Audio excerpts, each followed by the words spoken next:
بسم اللہ الرحمن الرحیم۔ یہ سن کر قسطنطین فی سریر عقل چپ ہو گیا اور اسے کچھ جواب نہ بن پڑا۔ اپنی قوم کی طرف سر اٹھایا اور کہنے لگا، یہ عربی اپنے قول میں بالکل سچا ہے۔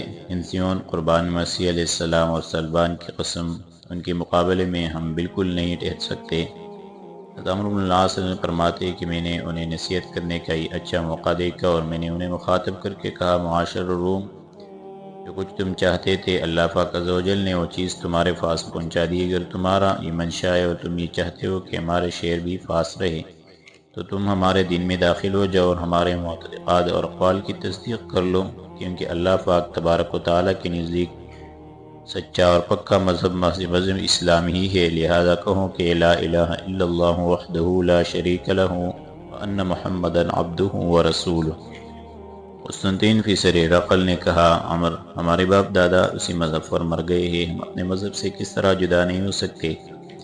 آپ نے فرمایا، اگر اسلام اچھا نہیں لگتا تو ذلیل ہو کر اپنی اور اپنی فوج کی طرف سے جزیہ ادا کرتے رہو۔ اس نے کہا، میں اسے بھی منظور نہیں کر سکتا، کیونکہ رومی ادائی جزیے کے لیے کبھی میری اطاعت نہیں کر سکتے۔ میرے باپ ہرقل نے انہیں جزیے کے لیے فعل ہی کہا تھا، اگر انہوں نے اس کے قتل کر دینے کا ارادہ کر لیا تھا۔ آپ نے فرمایا، میرے امکان میں جہاں تک تھا میں نے تمہیں ڈرا اور سمجھا لیا اور حتی الامکان کوشش کر لی کہ تم کسی طرح خون ریزی سے بچے رہو، مگر تم کس طرح راضی نہیں ہوتے۔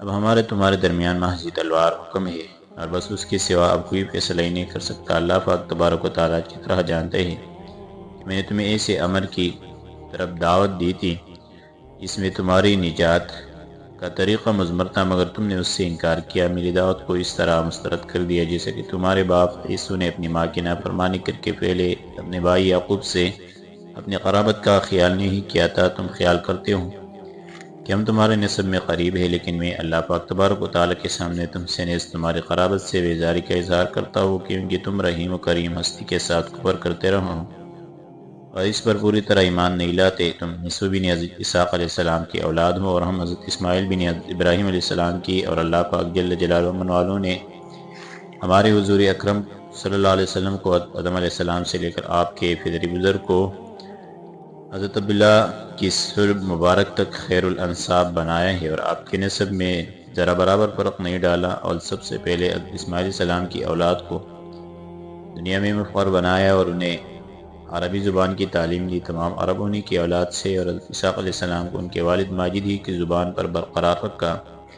پھر عرب کنانہ کو فضیلت بخشی، پھر کنانہ میں قریش کو مکرم فرمایا، پھر قریش میں سے بنی ہاشم کو منتخب کیا اور پھر بنی ہاشم میں سے بنی عبد المطلب کا انتخاب کیا، اور سب کے بعد ہمارے آقا و مولا جناب محمد صلی اللہ علیہ وسلم کو بنی عبد المطلب میں سے سرفراز کیا اور آپ کو رسول بنایا، نبوت مرحمت کیے اور وحی دے کر آپ کی چوکٹ پر حضرت جبرائیل علیہ السلام کو بھیجا۔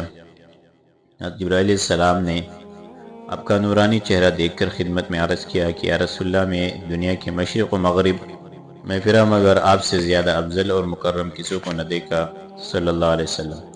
کہتے ہیں کہ حضرت عمرو بن العاص سے جناب محمد مصطفیٰ صلی اللہ علیہ وسلم کا ذکر مبارک سن کر رومیوں کے رونگٹے کھڑے ہو گئے، ان کے دلوں میں ہیبت طاری ہو گئی اور قلوب تر تر کانپنے لگے۔ قسطنطین میری عقل کے دل میں خوف گر کر گیا اور وہ کہنے لگا کہ واقعی آپ نے سچ کہا، انبیاء علیہ السلام قوم کے معزز خاندان میں ہی پیدا ہوا کرتے ہیں۔ اس کے بعد اس نے کہا، یا عمر، کیا تمہارے ساتھی میں کوئی اور بھی تمہاری طرح اتنا حاضر جواب ہے؟ آپ نے فرمایا، خدا کی قسم، میرے تمام ہمراہی ایسی ہی ہیں، بلکہ اگر میرے بجائے تم سے وہ گفتگو کرے تو اس وقت تم پر اچھی طرح واضح ہو جائے کہ میں تو بعض کا ان میں سے مقابلہ بھی نہیں کر سکتا۔ اس نے کہا، میری رائے میں تو یہ محال ہے کہ تم سا حاضر جواب تمہارے لشکر میں کیا تم تمام عرب میں بھی ہو۔ آپ نے فرمایا، خدا کی قسم، اگر بادشاہ چاہے گا تو میں اوروں کو بھی اپنے ہمراہ لیتا آؤں گا، میرے قول کی تصدیق بادشاہ کے سامنے پھر خود ہو جائے گی۔ یہ کہہ کر آپ جس بھر کے اپنے گھوڑے پر سوار ہو گئے، گویا مار کے اپنے لشکر میں چلے آئے۔ مسلمان نے آپ کو دیکھ کر درگاہ وحدانیت میں شکر ادا کیا اور یہ تمام رات پہرا دے کر کاٹ دی۔ صبح ہوئی تو حضرت عمرو بن العاص رضی اللہ عنہ نے مسلمانوں کو نماز پڑھا اور ارشاد کیا کہ لڑائی کے لیے اپنے اپنے گھوڑوں پر سوار ہو جائے۔ مسلمان یہ سنتے ہی سوار ہو کے سب بندی کرنے لگے اور منظم ہو کر کھڑے ہو گئے۔ عقیدی رحمۃ اللہ علیہ کہتے ہیں کہ جنگ قیصاریہ کے دن قسطنطین نے اپنی فوج کو 3 صفوں پر منقسم کیا، تیر اندازوں کو آگے اور میمنہ اور میسرہ کو خوب ترتیب سے کھڑے ہونے کا حکم دیا صلیب سب سے آگے بلند کی اور خود فوج سے نکل کے ان کے سامنے کھڑا ہو گیا۔ حضرت عمرو بن العاص رضی اللہ عنہ نے جب قسطنطنیہ کے لشکر کی سب بندی اور جنگ کے لیے اس کی تیاری دیکھی تو آپ نے بھی مسلمانوں کو آراستہ کیا اور تمام لشکر کو ایک سب کر کے میمنہ پر رسول اللہ صلی اللہ علیہ وسلم کے چند صحابہ کو مقرر کیا اور ان کے ساتھ حضرت شرحبیل بن حسنہ کاتب رسول اللہ صلی اللہ علیہ وسلم کو رہنے کا حکم فرمایا۔ اس طرح پر حضرت صابر بن حنانہ یعیش کو جو مسلمانوں میں سے ایک یگانہ اور شاہ سوار تھے معمور فرمایا۔ ابھی یہاں یہ ترتیب ہو رہی تھی کہ دفاتن رومی سے ایک سوار زرد ریشمی کپڑے پہنے ذرا اور جوشن لگائے گلے میں ایک سونے کی صلیب لٹکائے ہوئے نکلا اور وہ دوڑا کے مسلمانوں کے میمنہ سے میسرہ تک اور میسرہ سے میمنہ تک اپنے نیزے سے ایک خط کھینچتا چلا گیا۔ پھر قلب کی طرف سے اس طرح گھوڑے کو فید ایک خط کھینچتا چلایا اور لشکر کے سامنے اپنے نیزے کو ڈال کر کمان ہاتھ میں لے کر کھڑا ہوں گیا۔ اس کے بعد اسے چڑھا کے میمنہ پر رشست باندھی اور ایک مسلمان کو ادھر زخمی کر دیا۔ فوراً ہی پھر میسرہ کی طرف ایک تیر پھینکا اور ایک مرد مومن کو شہید کر ڈالا۔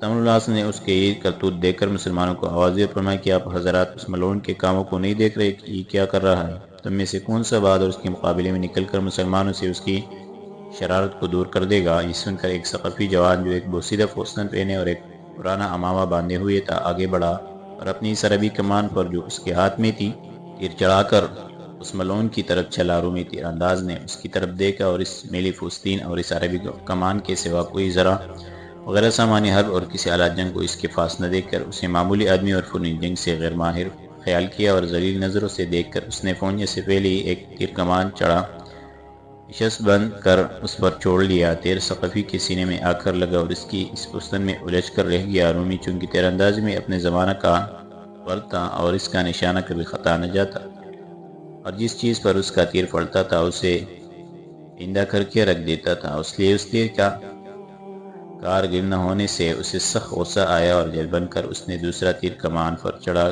کر پھر اس پر پھینکنا چاہا، مگر قبل اس کے یہ تیر چلائے ثقفی نے کمان کھینچ کر اس کی طرف اپنا تیر چھوڑ لیا۔ چونکہ تیر چھوٹا تھا، تیر کمان میں اس طرح رکھا ہوا تھا کہ وہ رومی کو نظر نہ آئے، اس لیے یہ تیر چھوڑتے ہی رومی کی سیدھا حلق میں پہنچا اور گدی سے نکل کر پرلی طرف ہو گیا۔ رومی چکرا کے گھوڑے سے زمین پر گرا اور جان توڑ کر ملک الموت کے ساتھ ہو لیا۔ یہ دیکھ کر ثقفی گھوڑے کی طرف دوڑا، اسے پکڑ کے اس پر سوار ہوا، رومی کے خود کو اپنے سر پر رکھا اور اس رومی کے ناش کو کھینچتے ہوئے مسلمانوں کی طرف لے آیا۔ ثقفی کے چچا کے بیٹے نے اس کا استقبال کیا اور کچھ بات کہی، مگر اس نے خوشی میں اس کی بات کا کچھ جواب نہیں دیا۔ اس نے کہا، بھائی میں تم سے بات کرتا ہوں، تم جواب نہیں دیتے، گویا تم قیصر کے اولاد ہو۔ ثقفی ماس رومی تیر انداز کے اسلحہ کے حضرت عمرو بن العاص کے پاس آئے اور آپ کو اس کے ہتھیار دے دیے۔ رومیوں نے جب ثقفی کی بہادری، اولوالعزمی اور کام دیکھا تو انہیں بہت غصہ آیا، مگر یہ نہ سمجھ سکے کہ اس نے اسے کیوں کر مار ڈالا، بلکہ آپس میں آسمان کی طرف اشارہ کرنے لگے، جس سے مسلمان نے یہ سمجھا کہ وہ کہہ رہے ہیں کہ اسے ملائکہ نے آ کر قتل کر دیا ہے۔ قسطنطین نے اپنے تیر اندازی کی موت کو دیکھا تو یہ بہت آگ سے باہر ہوا اور اسے اس کا مرنا نہایت شوق گزرا۔ اپنے ایک فوجی افسر سے کہنے لگا کہ تو ان عربوں کے مقابلے میں نکل کر دین نصارہ کی مدد کی حمایت کر۔ اس نے اس کی آواز پر لبیک اور مسلمانوں کی طرف نکل کھڑا ہوا۔ یہ سرخ دیباج کا جوڑا پہنے ہوئے تھا، اس کے نیچے نہایت مضبوط زرہ تھی جو بازو پر لگا رکھے تھے، گلے میں سونے کی ایک صلیب آویزاں تھی، غلام پیچھے پیچھے کو گھوڑے لیے ہوئے تھا، تلوار ہاتھ میں تھی اور ڈال دوسرے ہاتھ میں لیے ہوئے چلا آ رہا تھا۔ دونوں صفوں کے بیچ میں آ کر حلم مبارز کا نعرہ لگایا اور اپنے حریف کے انتظار میں کھڑا ہو گیا۔ مسلمان اس کی طرف دیکھنے لگے اور اس کے گھوڑے کے چکر، اس کی سواری اور اس کی صورت کو دیکھتے رہے، مگر اس کے مقابل کوئی نہ نکلا۔ عمرو بن العاص رضی اللہ عنہ مسلمان کا یہ توقف دیکھ کر فرمایا، بہادران اسلام، اللہ پاک تبارک و تعالیٰ کی راہ میں اپنی جان پیش کر کے اس کے مقابلے میں کون شخص جائے گا اور اس کی شرارت اور بدی سے مسلمانوں کی کفایت اور حمایت کون کرے گا؟ یہ سنتے ایک عربی یہ کہتا ہوا کہ حضرت اس کام کو میں کروں گا، آگے بڑھا اور اپنے آپ کو حضرت عمرو بن العاص کی خدمت میں پیش کر گیا۔ آپ نے فرمایا، خدا تعالیٰ جل وعلا تمہارے ارادے اور کام میں برکت عنایت فرمائے، چلے جاؤ۔ مسلمان سردار کی طرف چلا اور پھنتے ہی نہایت بامردی سے پیش دستی کر کے اس پر حملہ اور ہو گیا۔ رومی سردار بھی اس کی طرف بڑھا اور حملہ کرنے لگا، دیر تک دونوں گھوڑے کو داتے اور شمشیر زنی کرتے رہے۔ آخر دونوں کی تلواریں ایک دفعہ ساتھ ہی اٹھی اور اپنے حریف پر پڑی، مگر رومی سردار نے سبقت کر کے اپنا وار کسی قدر پہلے کیا اور اس کی تلوار مسلمان کی ڈال پر جو بغیر سر اور بدو دوسری کے محاذ چمڑے کی بنی ہوئی تھی، پڑی اور ڈال کو کاٹتی ہوئی سانپ نکل گئی، مگر مسلمان اس کی زد سے بالکل بچ گیا اور اس پر اس کا مطلب کچھ اثر نہ ہوا۔ مسلمان کی تلوار رومی کی خود پر بیٹھی۔ رومی کس قدر پیچھے ہوا تو وہ خود کے دو ٹکڑے کرتے ہوئے پیچھے کو ہی لوٹ گیا اور اس کا سر جو کیا تو سلامت رہ گیا۔ رومی سردار کی جان میں جان آئی تو اس نے مسلمان کی پھر ایک تلوار ماری جو ایک کاری زخم لگا کر واپس آئی۔ مسلمان یہ گہرا زخم لے کر اپنے لشکر کی طرف چلا اور اسے میدان سے کچھ دیکھ کر ایک دوسرے مسلمان نے مخاطب کر کے کہا، افسوس شخص باری تعالیٰ جل مجدہ کے راستے میں اپنی جان کو ہبہ کر دیتا ہے، وہ دشمن کے مقابلے سے واپس نہیں آیا کرتا۔ اس نے کہا کہ یہ زخم تیری نظروں میں کافی نہیں ہے جو تو مجھے اس طرح توبیخ کرتا ہے، یاد رکھ جو محض دانستہ اپنی جان کو ہلاکت میں ڈالتا ہے اس پر باری تعالیٰ جل مجدہ ملامت فرماتے ہیں۔ یہ کہہ کر اس نے اپنے زخم کو باندھا اور پھر میدان کی طرف چل پڑا۔ اس کے بنی عام کا کہنا اسے گرا گزرا تھا، جب یہ پھر حرب ضرب کی طرف چلا تو وہی اس کا بنی عام یعنی جس نے اسے طعنہ دیا تھا کہنے لگا، بھائی جان واپس آ جاؤ اور یہ میرا خود اور ڈال حفاظت کے لیے لیتے جاؤ۔ اس نے کہا، بھائی خاموش رہو، تمہارے اعتماد اور بھروسے سے مجھے اللہ پاک تبارک و تعالیٰ کا زیادہ بھروسہ اور اعتماد ہے۔ اس کے بعد یہ زخمی شیر یہ اشعار پڑھتا ہوا اس رومی کی طرف دوڑا۔ لڑائی کی طرف نکلنے کے وقت مجھ سے کہتا ہے کہ تو اس ڈال کو لے لے اور اپنی حفاظت کر۔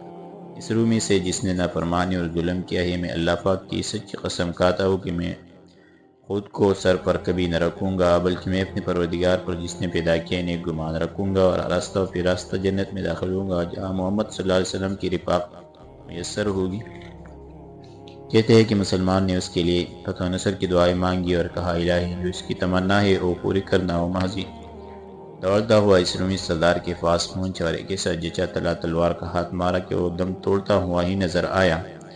اسے خاک و خون میں ملا کہ یہ شخص آگے بڑھا اور رومی فوج پر حملہ کر دیا، 2-4 آدمی قتل کیے، 2-1 دلاوروں کو تحقیق کیا اور اس کے بعد خود بھی جام شہادت نوش کر کے آبی کوثر کی تمنا میں ساقی کوثر محمد صلی اللہ علیہ وسلم کے پاس چلا گیا۔ اللہ پاک تبارک و تعالیٰ اس کی روح پر اپنے رحمت نازل فرمائے۔ حضرت عمرو بن العاص نے یہ دیکھ کر فرمایا، یہ شخص ہے جس نے جنت کو اپنی جان کی معاوضے میں اللہ پاک سے خرید لیا ہے، الہ آپ اس کی تمنا کی موافق عنایت فرما دیجیے۔ اس کے بعد کیا ہوا انشاءاللہ آگے درس میں ذکر کریں۔